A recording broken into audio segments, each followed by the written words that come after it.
What can I say? Games Workshop made me buy two 3D printed Necron miniatures.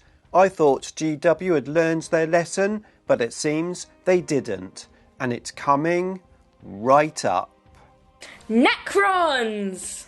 Nick speaking, and welcome to this video. So I have 6 40k armies and a lot of GW minis. I have a few proxies by different companies, which, to be fair, I only have because they were sent to me to review on the channel. Games Workshop did go through a period of time around 5th or maybe 6th edition where they had rules for units, but they had no minis for them, especially for Tyranids. I did kit bash a few minis to stand in for them, but that wasn't always possible. It was at this time that a few third-party companies started to produce minis for the models that GW didn't have. This did result in a few IP legal battles, which I'm not going to talk about too much here, but GW did learn their lesson, and in the next set of codices they dropped all of the units they didn't have models for. Rest in peace, Doom of Melantai. But what is going on with the Necron Transcendent C'tan? We have a data card for it, but you can only get the model in the Tesseract Vault kit. That kit costs £115, plus it's an online order model only. £115, it's a big ask, even if you wanted the Vault itself, but if you only want the Transcendent C'tan, no way.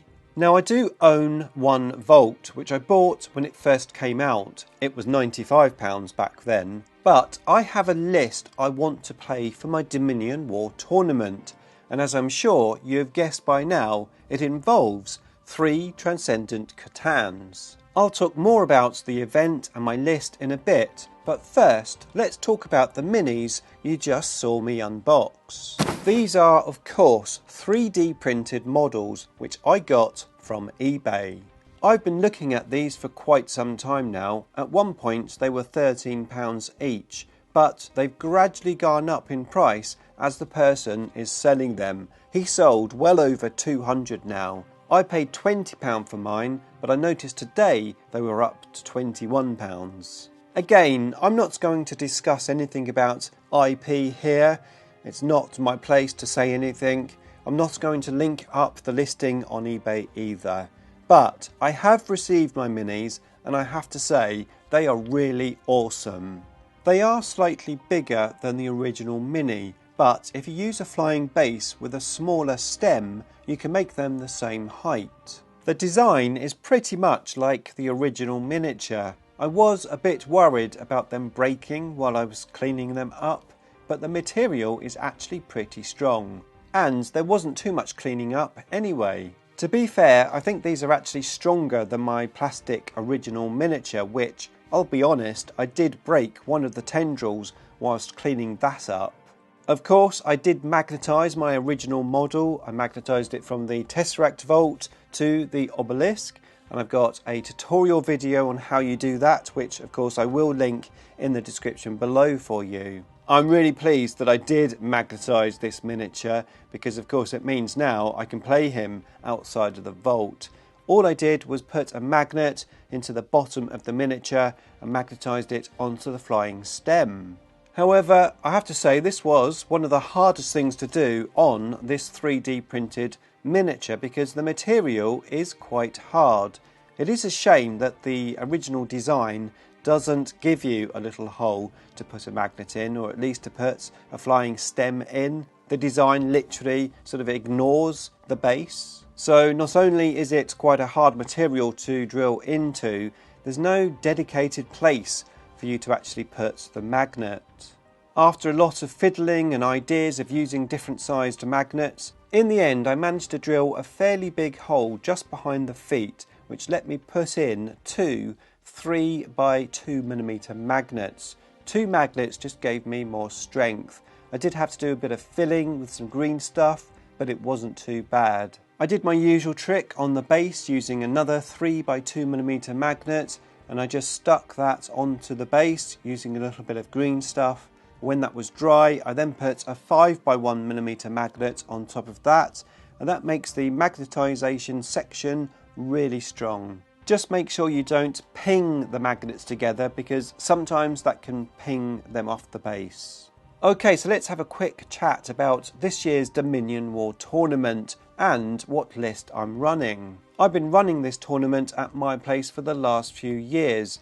It's designed for YouTubers to get together, meet, socialise, network, and of course play some games of 40k. We did a pairs competition last year and I learned a lot from it. We're doing pairs again and it's going to be a lot of fun. 16 YouTubers, 1,000 points each, a random draw for pairing, 2 games, and the winners take home prizes from my sponsors. This year I have some returning faces and some new faces. We've got Richard from CM Wargames, we have Planets 40k, we have Demon Prince Gaming, we've got Kevin from the Hobby Corner, we have Bill from Warzone Morlock 40k, we of course have Rory from Shed Gaming.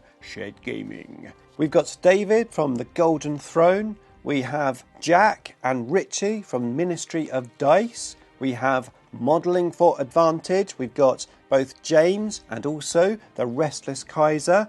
One came first last year and one came last. I'm not going to say the order.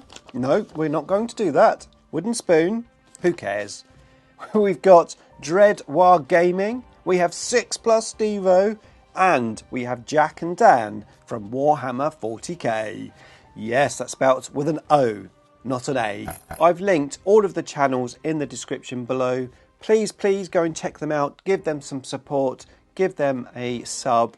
They'll be having their own videos about the tournament, I'm sure. So lots to see there. And of course, as I said, I've got 3 awesome sponsors for the tournament this year. I've got them linked in the description below as well. We've got Wargame Exclusive. What an awesome miniatures and base making company they are.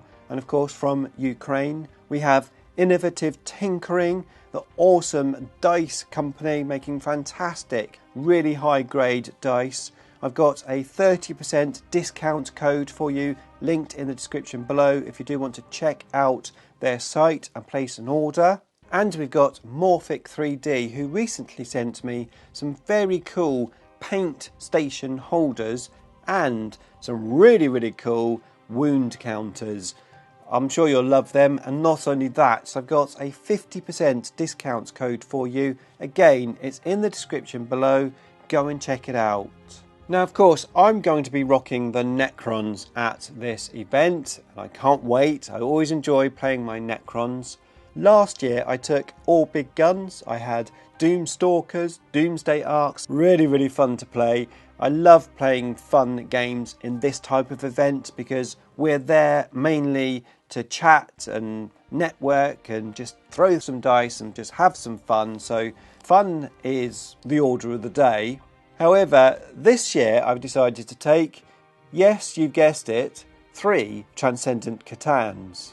I'm not sure if I should feel good or bad for the person I get partnered with, or even for my opponents, but one thing is for sure, it's going to be a lot of fun. I'll have 2 Hexmark destroyers in the list as well, and I'll be playing Hypercrypt Legion. I plan to have 1 Hexmark destroyer in reserve, and then on turn 1 I'll Hypercrypt the other Hexmark destroyer and 1 Transcendent C'tan. At least this way the Transcendent C'tan can do actions when he comes in, rather than just teleporting around the table, which is an advanced move, because of course in Pariah Nexus you can't advance and then do an action. So if I Hypercrypt a C'tan, then of course at least I can come in and do the action. So I'm only going to have 5 models. It's going to be easy to play. I only have 2 data cards, so I'm not going to be pushed for time with my list, and that means more time to socialise. Yippee! Of course, I've already painted these minis, and I will make a separate video showing you how I did that, which will be on the channel shortly. Before that though will be the tournament report, which no doubt will be an epic video. Stay tuned for that, and in the meantime here are my other Dominion War tournament videos for you to enjoy.